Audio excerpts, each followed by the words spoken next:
challenges, assessing needs and finding solutions. Short-term, mid-range, and long-term.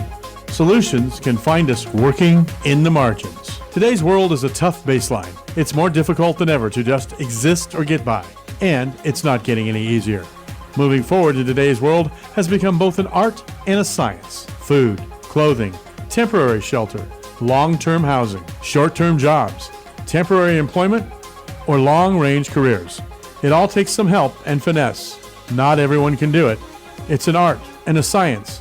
And let's face it, not everyone is a scientist. Some people need more help than others. The basics like reliable transportation, internet, laundry, a regular shower, even water, those basics we all take for granted. Electricity, these are the challenges of those caught in the net, are homeless, unhoused, housing challenged, living in the margins. People of all ages, young, middle-aged, senior citizens, entire families, male, female, all reasons and all walks of life. Anyone can find themselves living in the margins. Homelessness and the challenges that go with it are not going away, and we can't ignore them. It's just too expensive. We've got to do better. Take the next step forward. Tune in now and listen to Working in the Margins.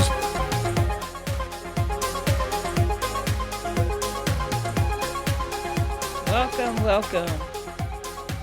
Hello, community, San Bernardino, Inland Empire. This is Shazette, and you have tuned in to Working in the Margins with Z. This is the first episode in a different format, and I'm so excited. And then I go and pick a very difficult subject matter today, but it's just me. But if folks want to call in to talk to me about the subject matter today, I welcome that. So we're on KCAA. We're on 1050 AM and 106.5 FM, but 1050 AM is having some issues right now. But you could catch us on 106.5 FM, and you could also watch us live on YouTube, on KCAA TV, Google, Working in the Margins, on KCAA, also KCAA Radio. So those are all where you can find us. But you could call in at 909-383-1000 or 909-383-8000 or 909-383-9000 if you want to call in and talk to me about the subject matter for today. And thank you for community for tuning in all these. It's been a little bit over a year now, and in the new format, you're gonna get a little bit more me, and how I, some issues that are important to me. But the goal of this podcast or this radio show and everything is to amplify the stories from the people that matter the most. So the issues that matter to people the most, that's the goal. I want to dive into some topics where we can help and heal and find guidance and in our everyday lives. So I had a pastor who used to say, everything you learn on Sunday, I want you to be able to use it on Monday. So that's the goal. I want to share and bring to you some issues. And today we're gonna dive right into a powerful and urgent conversation that is happening. That it has been on my radar for a little bit, and that is this: why did over 318,000 Black women leave the U.S. workforce in just a few months? That's the fact. This isn't just a number. It's a signal to me. It's a signal. It's a signal that the system is broken. Something is wrong. The system is broken in our workplace systems and our policies, but also this country, this administration, this country. And so today I'm going to help us unpack the data a little bit. I'm going to offer some information and let's talk about what this means for the future of work in this country, equity, and leadership. So let's start with the facts. What happened? Everybody wants to know, how could that happen? That is a ginormous number of people, of any people to be just people, period, to leave the workforce in such a short amount of time. So, according to the U.S. Bureau of Labor Statistics, and the last one was from April to July. So, between April of 2025 to July 2025, over 318,000 black women exited the labor force. That means that they're not just unemployed, because that's what the labor statistics measures. Just not that they're unemployed, but they've stopped looking for work altogether. So that is a stark fact about the workforce, diversity in our workforce, our unemployment numbers. How are we helping folks? Most of these women are coming from service-oriented work. So these are the folks that do the stuff. Your nonprofit leaders, your the folks that take care of people. So 318,000 of those women have left this workforce. Why? Okay, so I've been doing research on this since the day since the jobs report came out, and this was a part of that report, and it was boggling to me. But here's some key reasons why this has happened. Of course, federal job cuts. They're disproportionately impacting sectors of black women, and we're overrepresented in that. Like education, like I said, education, healthcare, and public administration. Those are the jobs that help people, with the exception of public administration. Well, no, because public and people in public administration consider themselves service-oriented service providers. So, DEI rollbacks. So that's like all under federal job cuts, because they only did that in this current administration. But there were DEI rollbacks across corporate America that have led to thousands of layoffs, stalled promotions, and loss of psycho. I like this. I was looking for a really like germane way to say, and people are losing their minds. Loss of psychological safety. Yeah, I don't feel safe psychologically sometimes either. And so I was like, oh, I like that. Loss of psychological safety. So you're not feeling secure. You're not feeling stable, because all this stuff is like, my income, my job, everything is it's on the chopping block, And then let's not forget burnout. Just regular, good old-fashioned burnout, especially for those who they were like the only one in their department, or the only one. And when I say the only one, it's like in quotes, the only one. That means the only person of color, or a black woman, the only one, their team or their leadership circle. Burnout happens higher at that level, higher, because a lot of the time, if you're the only one, I've been the only one a lot of my career. You're expected to do more or above and beyond, and it's a cultural thing, and it's a microaggression to the degree that some people feel that black women, black men should always be doing more to prove themselves. We just can't stand on our own. Our own credence. You could be the most educated, you could be the most literate, you could be the most, vocal, but you're still expected to do, 4 or 5 jobs. Like that terrible skit it was in Living Color. Oh, I just aged myself, y'all. But in Living Color, there was a skit on there about these Jamaicans, about they were black Jamaicans, and it was like, if you only have one job, you were a lazy bumbleclot. And I always loved that. So I always say, when I'm real busy and I was like, I'm Jamaican. I must be Jamaican because I got 5 or 6 jobs. So that wasn't built out of comedy, or that was built in reality, community. In my research, I looked up this economist. Her name is Katika Roy. And I was like, I want it plain and clear. And she said, this isn't a seasonal dip. It's a structural crisis. This is not just, okay, we're in a bad slump right now. And then we're going to come out of it, because we know jobs reports go up and down. We build jobs and people go to work, but this isn't a seasonal dip. She says it's a structural crisis. And I believe that.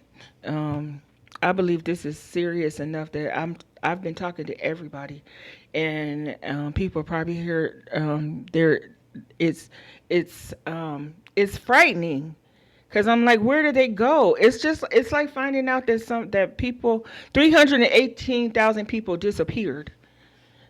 Just like, if that's not even most small cities.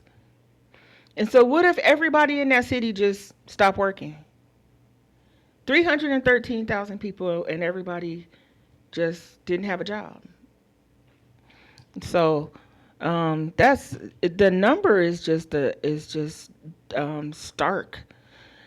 So I'm gonna take a break, and when I come back, I'm gonna talk to you about some of the economic fallout of this mass exodus of Black women from the workforce. Are we being erased, or are we being empowered? That's what we're going to talk about when I come back. See you in a minute.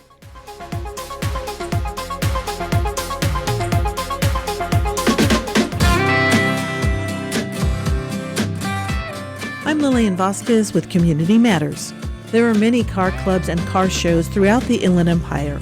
I visited a car show in Yucaipa and spoke with David Avila, president of Past Pleasures Car Club. He shared about the club, its purpose, and when it first began. Well, it's kind of a debate. We believe that the first organized group was around 1979, but more officially closer to 1986 or 87. We gathered to help celebrate the Southern California car culture of the 40s, 50s, 60s, and 70s. David shared the types of cars you might see, and of course, his pride and joy. We see all kinds of cars, from early model hot rods to very, very well-appointed custom cars, all makes and models. We have everything that's pre-80. I have a 1966 Chevelle Malibu, the yellow one here, my pride and joy. But everyone just brings whatever they have. There's several cars that are under various stages of construction and restoration, and we enjoy seeing them and seeing the progress every month that they bring. It's just a wonderful event, and it's a nice family-friendly. We have bubble gum blowing contests, hula hoops, a limbo contest. It's just a wonderful family event, and we encourage everybody who has a car or don't have a car, come over here and enjoy the camaraderie that we have, again, celebrating the Southern California car culture. You don't have to have a car in the show. Spectators and car enthusiasts are encouraged to check out the classics. It's free to attend. The Past Pleasure Car Club shows off their cars the first Friday of the month from April through November, located in the Ross parking lot on Yucaipa Boulevard. For Community Matters, I'm Lillian Vasquez.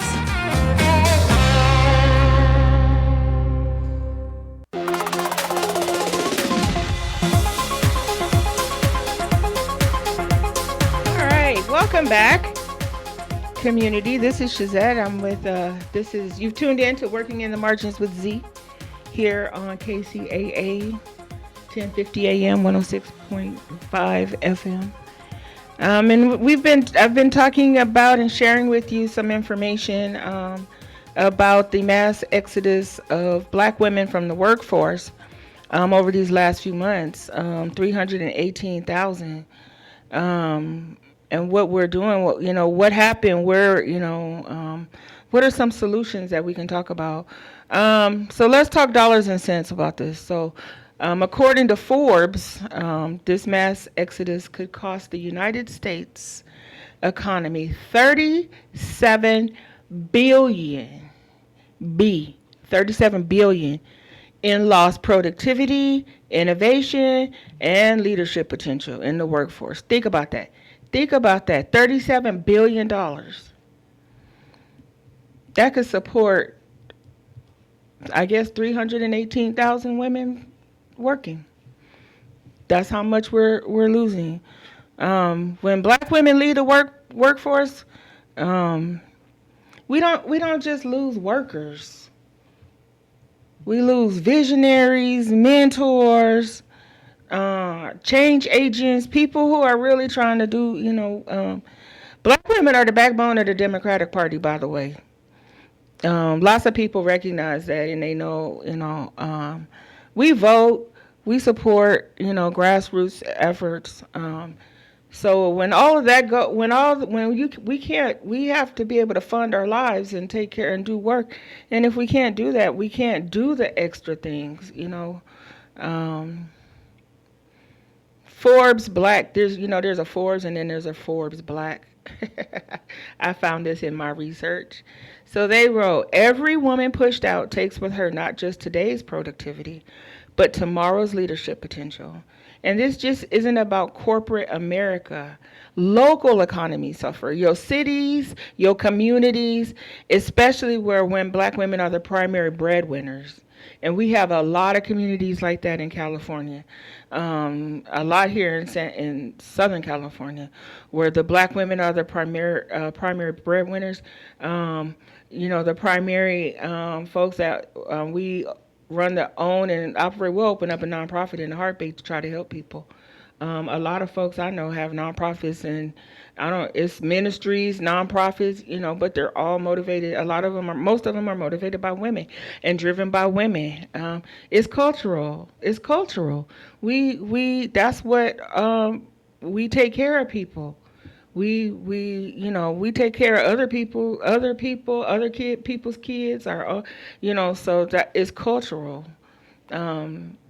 And so we've made it beneficial. We've made it profitable for us to be able to, feed that need if you have it. Not everybody has it, but if you have that need to take care of people and to, see to the well-being of other people,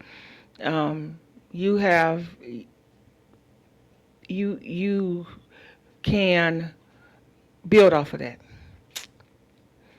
So let's humanize this a little bit. There was a woman. She was interviewed on MSNBC, which I heard they changed the name or something. So I don't know what. But it was. I just did this research like last week. So she was on MSNBC, and she shared how she was laid off from her DEI role. At her job with no warning. She didn't get any warning. That was back when that Elon Musk man was with Doge and all that stuff, and they was just laying people off for no good God reason, and lawsuits were taking too long to manifest, solutions to put people back to work. So she said, I was told my work was no longer a priority. But for me, it was never just a job. It was a mission. That's how I feel about my work, too. Another woman said that she left her job voluntarily after being passed over for promotions 3 times. And she said, I was tired of proving my worth in a system that never saw me. And these stories, they're not isolated. It's part of a pattern. It's starting to look like part of a pattern of exhaustion, erasure, and exodus. We work, and then, our efforts are erased, and then we gotta go. We gotta leave.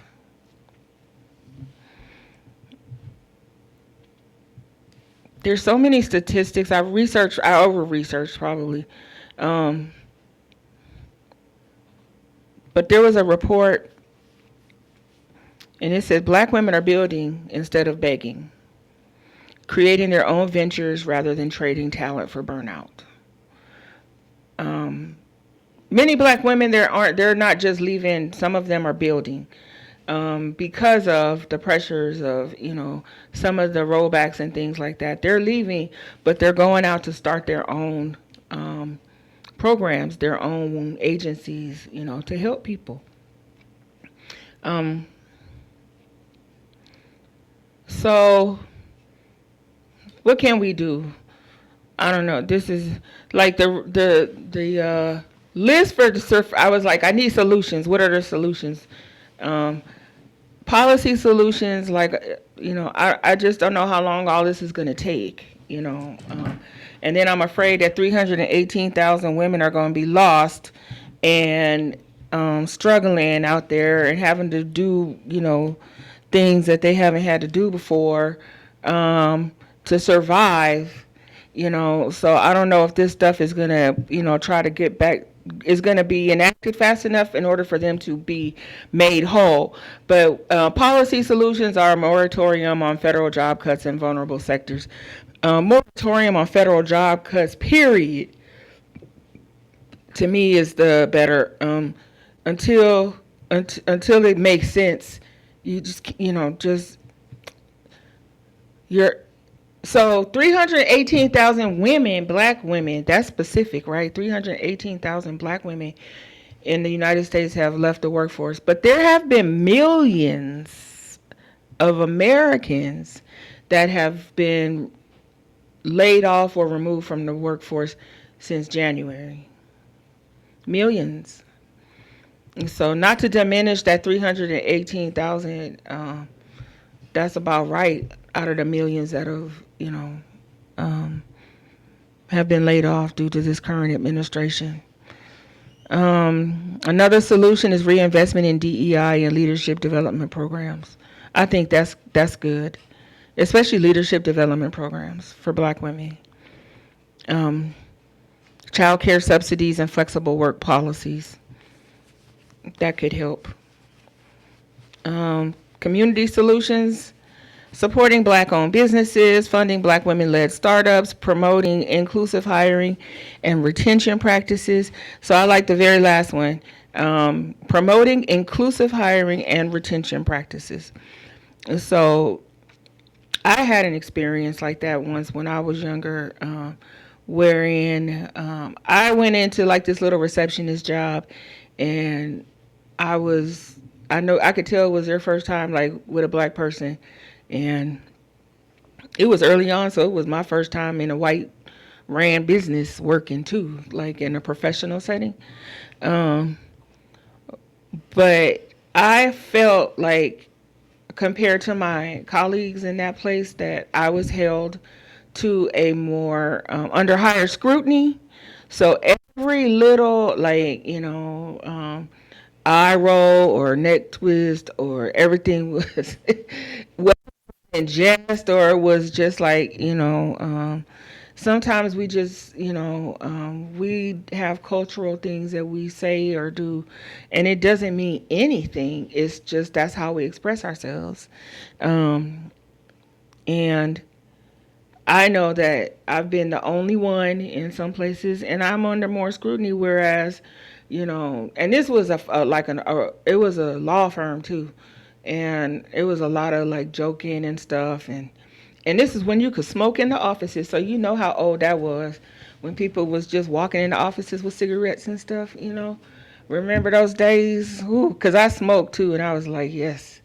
But it was just different, for me. I felt like I was under more scrutiny. I had to be different. I had to be, jollier. I had to be, I had to be the one to go above and beyond, And that's the thing about what folks don't understand, is that we women, we black women, and I'm gonna be even more specific, y'all.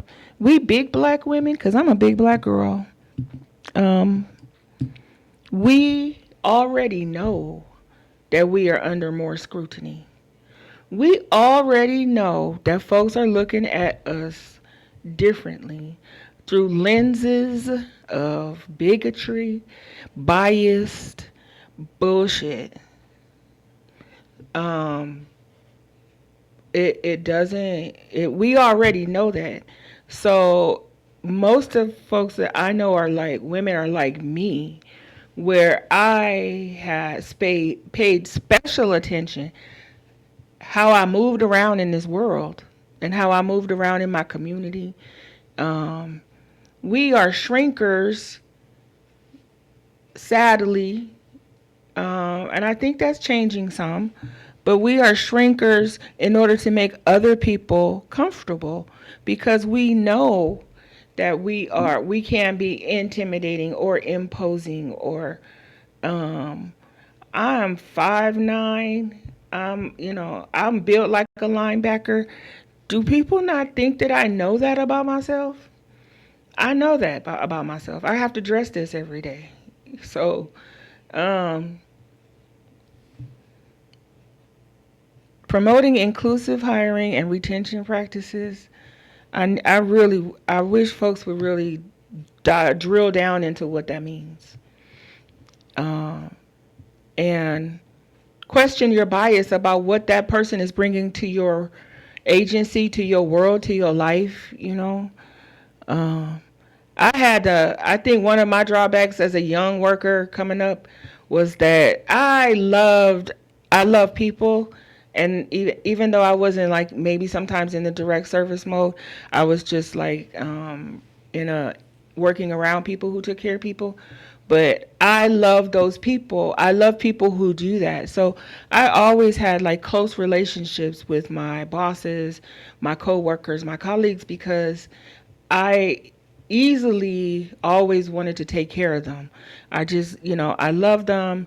I appreciate all the work that they did. It was good work, and I got burned for that. I got burned for that.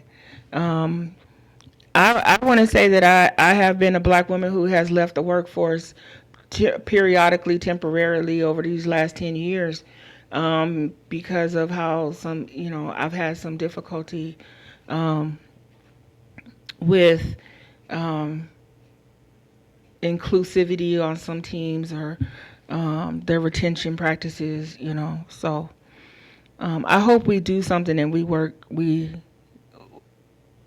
to fix that. Um, I hope it's being made better. I guess that's what I want to. I think that's what I hope. Um, so here's what I want to say to the 318,000 black women who left the workforce. We see you. We hear you, and we honor your decision to choose yourself. Um, I know it's probably hard. I know you have to take leaps of faith. You have to try new things, start new things, learn new people, meet new people. And that's not easy for everybody. It's not easy for me. Even though people think, oh, Shazette, she's super social. She's out in the community. That's because I love people. I do. I love people. I love meeting people. I love seeing people. I like seeing people happy. I love interacting with people who are doing good work and seeing the joy that work is bringing them. Iron sharpens iron also. I feel like I need to be around these people in order to keep motivating me to keep doing what I'm doing, because my work is not just a job, it's a mission for me. This is what the Lord has put in my heart to do. And he's given me so far all the tools that I've needed to do it. But it's not easy. It's tough sometimes. I get criticized by folks who don't understand like my attractiveness to poverty, scarcity. I'm never gonna be rich because I'm taking care of other people. But and working with marginalized communities and amplifying their voices, that's what makes me good, makes me happy. That's when I feel like the most fulfilled in my work and my. But I want you folks, you ladies out there, go build something for yourself too. If you out there, go build it. Create a good community to support that. Those efforts, because you're gonna need support. You can't do anything on your own.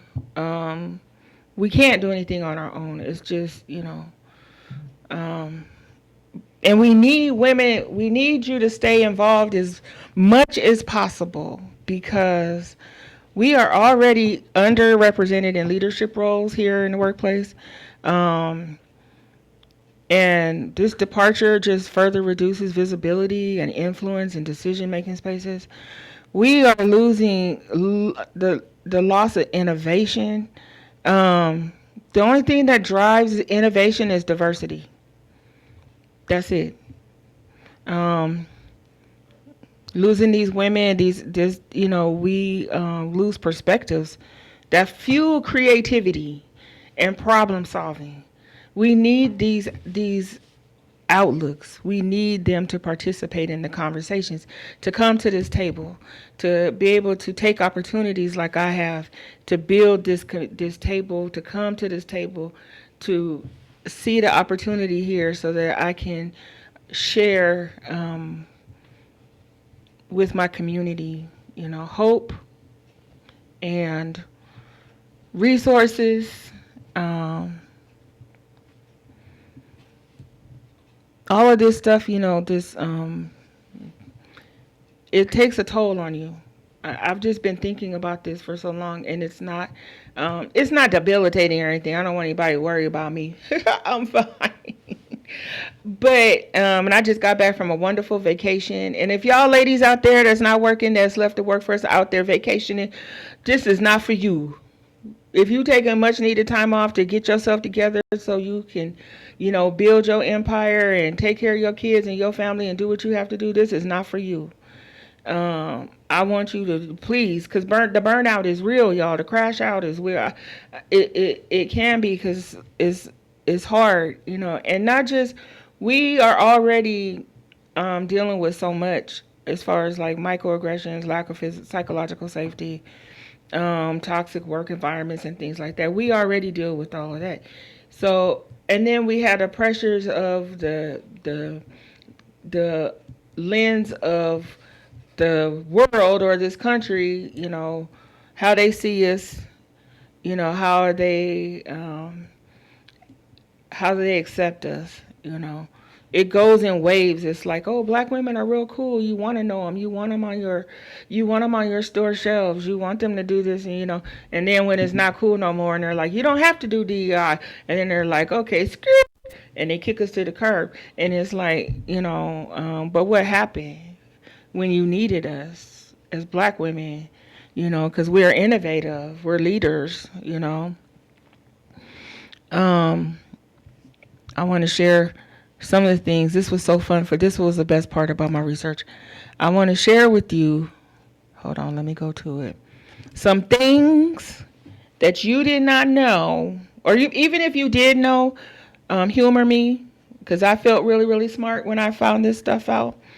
So here are some incredible inventions by black women that you may not know that it was a black woman, but it's changing your life, okay? So this lady, her name is Shirley Jackson. She created fiber optic cables. She was the first woman to graduate with a doctorate in particle physics. And her name is Dr. Shirley Jackson. It's all about modern technology. But most impressively, Dr. Jackson also invented fiber optic cables, an assembly that links communication systems around the world. And that's a sis, y'all. That's a black woman. I think this lady right here, her name is Marie Van Britten Brown. Marie Van Britten Brown. She is a black woman. She's from Jamaica, Queens, and she invented the home video security system. What? Home video security system. And she had her husband, Albert Brown. He was an electronics technician, and together they invented the video home security system in 1966, y'all. And they got the patent in 1969. That's a black woman and her husband. Valerie Thomas, she's in 1980, she's a NASA physicist. Valerie Thomas, and she invented the illusion transmitter. You still don't know what that is? So she invented the technology that would lead to modern day 3D movies. 3D movies. I love me some 3D movies. And NASA still uses today. And she is 79 years old now. That's amazing. Valerie Thomas in the 3D movie. So all I do is watch tiny. All my TV shows are very, very limited, but most of the time I'm watching tiny homes videos because I want one and I think I'm gonna get one. I just want to have a house that I can move anywhere I want to go. when I'm ready to go. So I watch tiny home videos, and in a lot of the tiny homes they have this feature because it helps save room. So this was created. Her name was Sarah Goods, and she created the fold-out bed. What? The fold-out bed. She was born into slavery, and she became the second black woman to receive a U.S. patent with her invention of the fold-out bed. Her and her husband, Archibald, I love that. They opened up a furniture store in Chicago after being granted freedom at the end of the Civil War. And that's how we came up with it came out to be the Murphy bed, as it's known today. So Sarah Good and her husband, Archibald, a black family, created the Murphy bed. Let's see.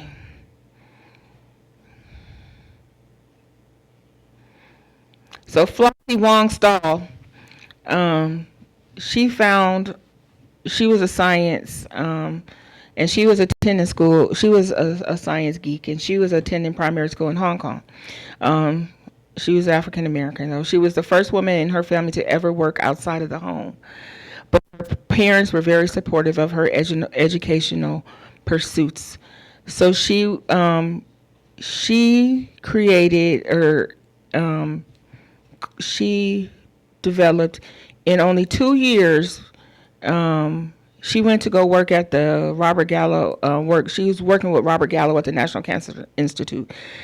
In only 2 years, she became the first researcher to clone HIV and completed genetic mapping of the virus. 2 years. This work made it possible to develop HIV test, so we at least could test it. Wow. Flossie Wong Stalls. Let's see. This is what I like this because her last name is Griffin, and I have Griffins in my family. Her name is Bessie Blunt Griffin. And after World War II, Bessie was working as a physical therapist with soldiers returning as amputees. She found that among their trials with mobility, eating was particularly challenging. To help improve these soldiers' self-esteem and independence, Griffin developed an electric self-feeding tube that releases a small portion of food when the patient bites down. A part of the device was patented in 1948. She developed the feeding tube that's saving lives all over the world, feeding tubes. Patricia E. Bath, she developed, in 1988, she patented the laser phaco probe, which dissolves cataracts with a laser. Patricia E. Bath. Thank you, Patricia. I know a bunch of folks that have had cataract surgery with lasers. I don't know about Sarah Boone's invention, because I don't see too many people using this no more, because I don't see people with pressed clothes. But Sarah Boone was a dressmaker, and in 1890 she developed and created the ironing board. The ironing board. Isn't that right? That's crazy. She got her patent too in 1892. Sarah Boone made the ironing board.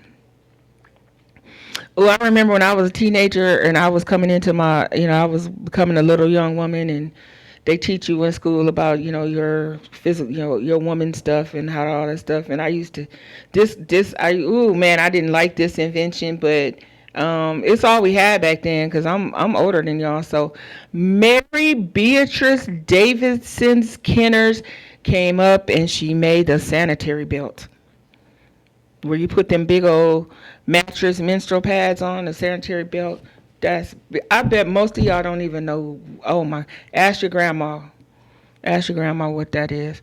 Mary Beatrice Davidson Kenners, she made the sanitary belt. That's crazy. Let's see. Oh, we can thank Judy Wilford Reed for the dough kneader and roller. The dough kneader and roller. Oh, when we trying to do something and we trying to, we are trying to make things easier and all that too. Shoot, we are invention. We come up with some inventions. Isn't that wild? Dough kneader and roller. Thank goodness. Otherwise, you gotta do it by hand, I guess. It was an improvement on the wooden rolling pin, so the bakers could soften and mix ingredients more quickly and efficiently. I love that. Wow. Isn't that amazing? Those are amazing. All right, community, I'm going to take one more last break. And when I come back, I have some resources from the community, some upcoming events that I want to share with you. So stay tuned. Don't go nowhere. I'll be right back.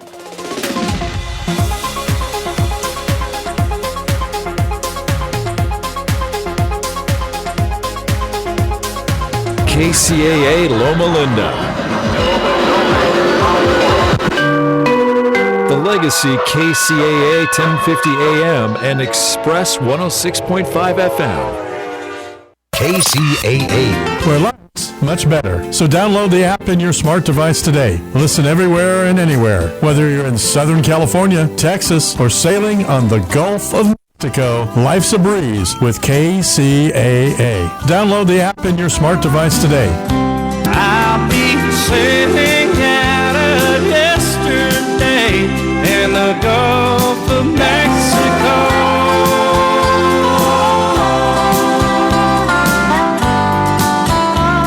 KCAA. It's a bird! It's a plane! No, it's Super Roth!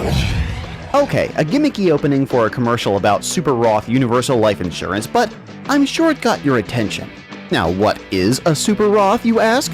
It's a permanent indexed universal life insurance that's totally liquid and easily accessible once it matures. Can be used to supplement retirement savings or a death benefit, or both. Has no income or contribution limit. Has no 5-year rule like Roth IRAs. Has no 10% penalty for accessing the funds before age 59 and a half. Oh, and the average historical returns are 5 to 7% annually, tax-free. Super Roths also lock in gains, which means you don't lose your money when the market is down. Sounds incredible, right? Sounds super? Super Roths are the way of the future, specifically your future. To see if you qualify for a Super Roth, go online to thesuperroth.com. Located in the heart of San Bernardino, California, the Teamsters Local 1932 Training Center is designed to train workers for high-demand, good-paying jobs in various industries throughout the Inland Empire. If you want a pathway to a high-paying job and the respect that comes with a union contract, visit 1932trainingcenter.org to enroll today. That's 1932trainingcenter.org. Miss your favorite show? Download the podcast at kcaaradio.com.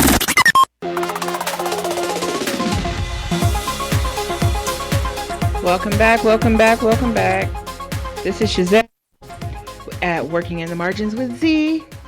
And I am going to share some resources because there's a lot of resources in my research. I don't know why I didn't think there would be as many because school's back in and all that stuff. But there's always a lot of resources available, I guess, at this time of the year too. So, but I want to share, and then some folks asked me to share a couple of events. So first, I'm going to share that the San Bernardino County Probation Homeless Outreach Unit is hosting San Bernardino Superior Court Shelter Treatment Court. This next one is on September 24th from 9 to noon. If anybody's ever been to shelter court, you know this is where you go to get all those misdemeanors and stuff that you got hanging on to you by a shoestring. If you just go and see Judge Euler, and she'll convert it to time served or community service or something.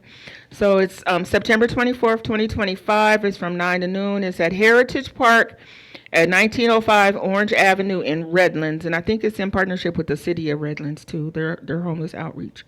And if you want more information, you'll be able to find this on my hashtag Working in the Margins with Z. Hashtag Working in the Margins with Z.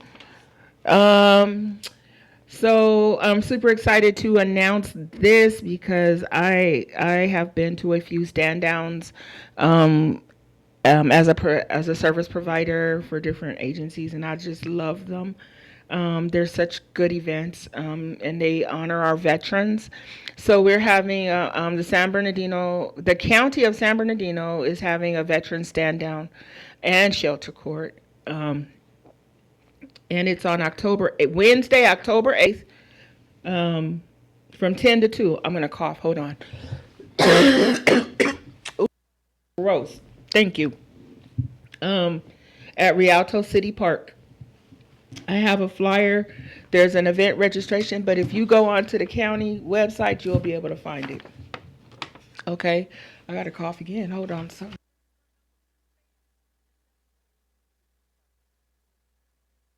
Okay, something. This is California air. I've been in Mexico. I gotta get back used to this California air.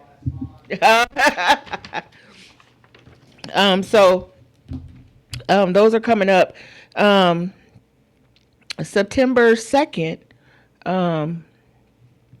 Lifeway Church is having a community health fair. I'm trying not to cough, y'all.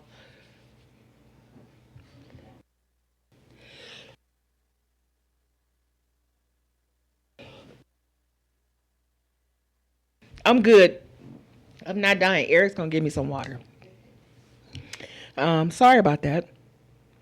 We're gonna be. They're having a community health for us, Lifeway Church, and it's Saturday, September 13th, from 9 to 3. Lifeway Church, 7477 Vineyard Avenue in Rancho Cucamonga. It's a community health fair. Thank you, Eric. Eric don't want to see me die right here. That's why. Uh-huh.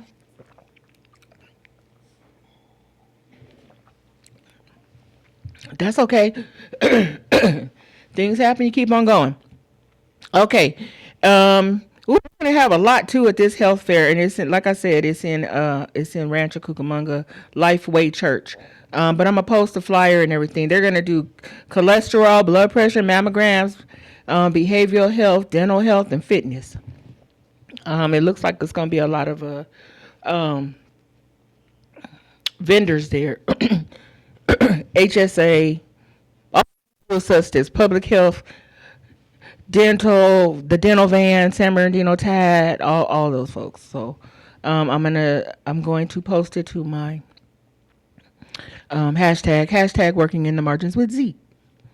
Okay, here's some more stuff going on for you. Sometimes my computer take a minute to load because I'm moving so quick through stuff. Okay, so let's see. I'm trying to find stuff too that's like all across the county, not just San Bernardino. Because I do have a lot of stuff that goes on here in San Bernardino, but so this one is it's the second annual. It's Adrian's World and the City of Chino. It's the second annual inclusion community, and it's on Saturday, September 27th, from 10 to 2, and it's at the Neighborhood Center Activity Center in Chino. It's on D Street. That's by my house.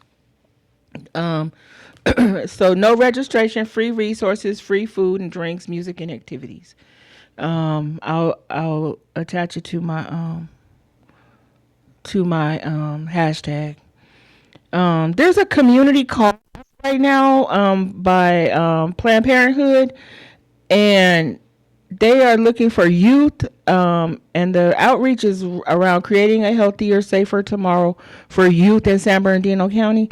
This is virtual. I'm going to put this on my website. It has a QR code, but it's September 10th. It's from 1 to 2:30, but it's virtual.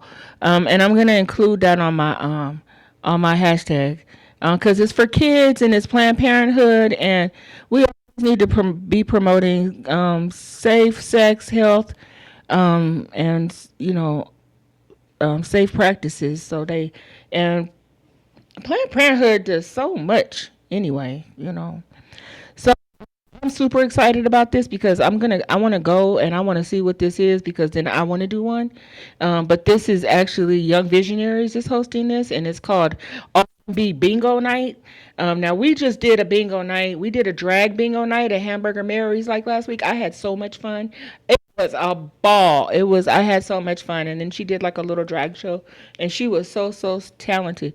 So this one is a R&B bingo night. And then, like I said, it's Young Visionaries around healthy perspectives. I know they're going to do that boots on the ground, that fan thing, I'm sure, because everybody does. And that's on Monday, September 8th it says 8 a.m. to 1 p.m. So get there early so you can participate. And it's at the Young Visionaries Resource Center on 4th Street, 604 West 4th Street in San Bernardino.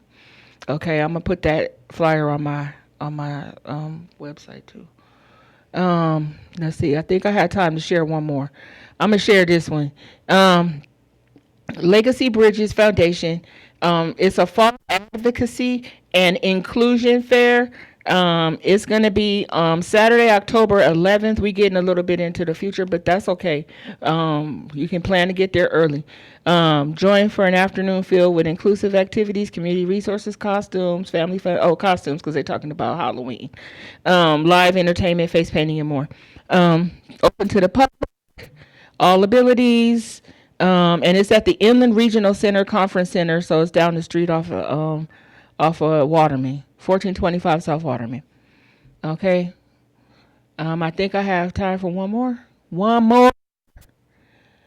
but I'm gonna post everything that I found on my hashtag, okay,